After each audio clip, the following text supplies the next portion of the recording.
بسم اللہ الرحمن الرحیم نحمدہ و نصلی علی رسول الکریم۔ صحیح البخاری کتاب الایمان باب زیادت الایمان و نقصانہ، یعنی ایمان کا بڑھنا گھٹنا۔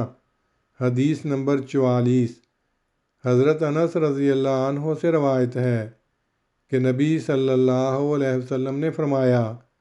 جس نے لا الہ الا اللہ کا اقرار کیا اور اس کے دل میں جو برابر نیکی ہوئی تو وہ آگ سے نکل جائے گا، اور جس نے لا الہ الا اللہ کا اقرار کیا اور اس کے دل میں گیہوں کے دانے کے برابر نیکی ہوئی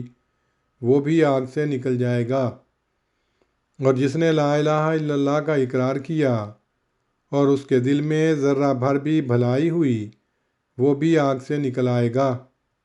حضرت انس کی ایک اور روایت کے مطابق آپ نے بھلائی کی جگہ ایمان کا لفظ بتلایا۔ اسی باب کی حدیث نمبر 45 آپ کی خدمت میں پیش کرتا ہوں۔ حضرت عمر بن خطاب رضی اللہ عنہ سے روایت ہے کہ یہود میں سے کسی شخص نے ان سے کہا، امیر المومنین، آپ کی کتاب میں ایک آیت ہے جسے آپ پڑھتے ہیں، اگر وہ ہم پر یعنی یہود کی قوم پر نازل ہوتی تو ہم اس دن کو عید مناتے۔ حضرت عمر نے پوچھا، وہ کون سی ہے؟ اس نے کہا،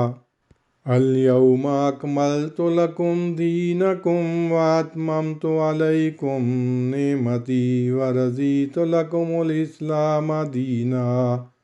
المائدہ 4، یعنی آج کے دن میں نے تمہارے لیے تمہارے دین کو کامل کر دیا ہے اور تمہیں اپنی نعمت ساری کی ساری عطا کر دی ہے، اور میں نے تمہارے لیے اسلام کو بطور دین کے پسند کیا ہے۔ حضرت عمر نے جواب دیا، ہمیں وہ دن معلوم ہے اور وہ جگہ بھی جہاں نبی صلی اللہ علیہ وسلم پر یہ آیت نازل ہوئی تھی۔ آپ اس وقت جمعے کے دن عرفات میں کھڑے تھے۔ ان احادیث کی تشریح میں لکھا ہے کہ امام بخاری رحمۃ اللہ علیہ نے آیات و احادیث کی بنا پر ایمان کی ناقص و کامل حالتوں کے متعلق مختلف اعتبارات سے بحث کرتے ہوئے آخر میں آیت الیوم اکملت لکم دینکم سے واضح کر دیا ہے کہ اسلام جو اللہ تعالیٰ کو پسند ہے وہ کامل دین ہے، جس کی طرف آیت مذکورہ اشارہ کرتی ہے، اور وہی اصل میں اس کامل نعمت کا متکفل ہے جس پر مسلمانوں کو فخر ہے، یعنی وہ دین جو بلحاظ اعتقاد و اعمال کے ہر قسم کے کفر و شرک و نفاق کی آمیزش سے پاک ہو۔ المائدہ 4، اور جس کے ساتھ کسی قسم کے ظلم یعنی افراط و تفریط کی ملونی نہیں۔ الانعام 82، اور جہالت کی باتوں سے اجتناب ہو، اپنوں اور غیروں کے لیے سلامتی و امن کا موجب ہو، اللہ تعالیٰ اور اس کے رسول اور ہر اس شخص کے لیے جو اللہ تعالیٰ کی راہ میں کوشاں ہو محبت کے جذبات اپنے دل میں رکھتا ہو، اور یہ محبت محض اللہ تعالیٰ کے لیے ہو، بد اعتقادی اور بدی سے نفرت ہو، اور انسان اپنے ایمان میں ایسے مقام پر ہو کہ اپنی موجودہ حالت کو ناقص سمجھتے ہوئے اللہ تعالیٰ کے حضور مغفرت اور تزکیہ نفس اور ترقی درجات کی ہمیشہ آرزو کرتا رہے، اور اپنے دین کو ہر فتنے سے محفوظ رکھنے کے لیے کوشاں ہو، اور اس کا ایمان صرف ذہنی تصورات تک ہی محدود نہ ہو بلکہ جذبات میں تبدیل ہو کر حلاوت کا مزہ دیتا ہو، اور اعمال میں نہ ظاہرداری ہو اور نہ ان میں تکلف محسوس کرے بلکہ لذت پائے،